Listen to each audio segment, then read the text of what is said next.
ఓం గం గణపతియే నమః. హాయ్ అండి. ఎలా ఉన్నారు అందరూ బాగున్నారా? నేను కూడా చాలా బాగున్నానండి.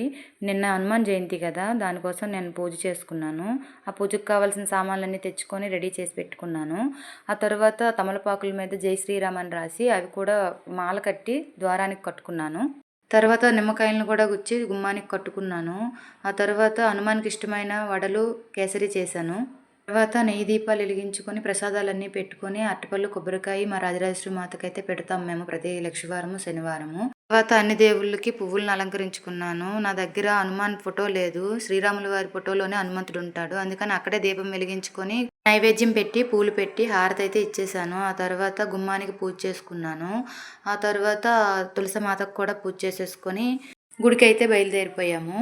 హనుమాన్‌కి వడమాల వేద్దామని 21 వడలను తీసుకొని మాలగా గుచ్చుకున్నాను. గుడికి వెళ్ళి అన్ని దేవుళ్ళని దర్శించుకొని హనుమాన్‌కి వడమాల వేసి పూజ మంచిగా చేసుకున్నాము. ఆ తర్వాత అక్కడే కాసేపు కూర్చొని తర్వాత స్వామివారి ఇచ్చే తీర్థప్రసాదాలు స్వీకరించి వచ్చేసాము. ఈ వీడియో గాని మీకు నచ్చినట్లయితే లైక్ అండ్ షేర్, సబ్స్క్రైబ్ చేయండి. Bye bye. Thank you all.